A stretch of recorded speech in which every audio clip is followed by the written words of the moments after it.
They say Hollywood saves the comic book industry every time a new blockbuster superhero comic movie comes out. That every time a new superhero flick hits the big screen, a chorus of angelic harps rings out, and comic shop cash registers sing a glorious tune. We're told it's a match made in nerd heaven, the silver screen breathing life into the dusty pages of our favorite heroes. And, for a brief, beautiful moment, they're not wrong. So he said, let's prove it for ourselves and figure out if it's true, not true, or maybe something in between. According to our latest deep dive report, the answer is a resounding yes. But, before you start printing the end on the comic book industry's eulogy, let's have a closer look.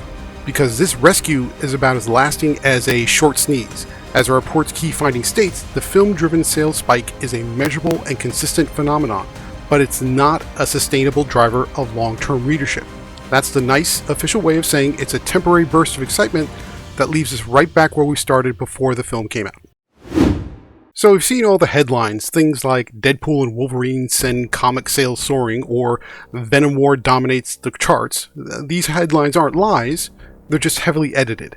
Our report, which covers the period from July 2024 to August 2025, confirmed these short-term successes. The total US and Canada comic and graphic novel market hit a staggering $1.94 billion in 2024. That's everything combined, up 4% from the previous year. Periodical comics, the single issues we all love, even hit a 15-year high, depending on how you look at the numbers. All of this is great news. It feels like we're thriving. But if you dig into the numbers, you start to notice something peculiar.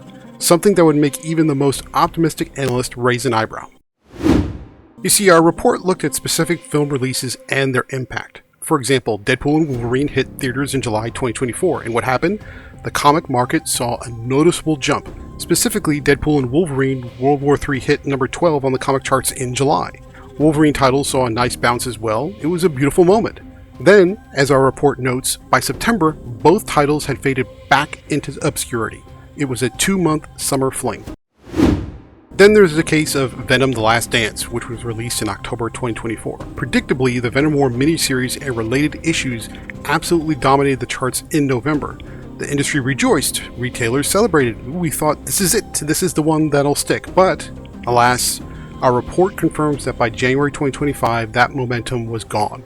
The sales have returned to pre-film levels. These films aren't creating new readers, they're creating a momentary market for speculators and casual fans who vanish as soon as the theatrical buzz fades. Our report's central finding is that this glorious sales bump has the shelf life of a carton of milk in the desert. The entire film effect, we'll call it, disappears within 1 to 3 months after the theatrical release. For new issues, this effect is even more pronounced, with the initial speculator frenzy leading to a precipitous drop-off shortly after. Think of it like this. A movie comes out, and a wave of interested parties, or what we in the industry call speculators, rush in. They buy the comics, they think they found the next big thing, and our report suggests that for hot, new #1 issues tied to a movie release, 50% to 80% of initial readers can be driven by speculators, hoping for resale value. They're not buying it to read it, they're buying it as a lottery ticket. These buyers are not transitioning into long-term readers. Our report found that film-related surges are disproportionately collector-speculator heavy. Retailers often report seeing bulk purchases, people hunting for variant covers, and an uptick in comics sent for professional grading. The investor-driven demand vanishes quickly once the film buzz fades, and high speculator share tends to correlate with sharper post-spike drop-offs. So, films don't save the comic book industry, they give it a sugar rush. It's a quick, fleeting burst of energy that does nothing to address the long-term health of the body. Our analysis shows that while the film tie-ins contribute to the overall sales figure, they don't solve the core issue of retaining a consistent, growing audience.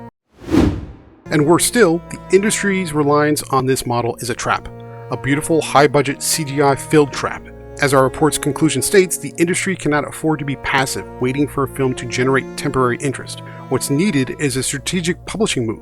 Publishers need to actively leverage the momentum from a film with a strong, ongoing series or a major event that encourages people to keep reading.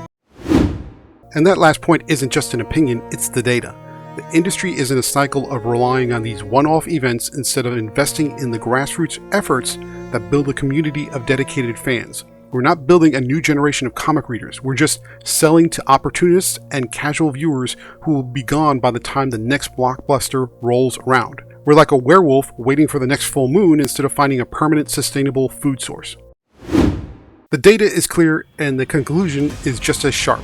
Films help sales, but only for a moment. The real challenge is turning that moment of interest into a lifetime of readership. So here's my question for you, the true believers and the industry professionals.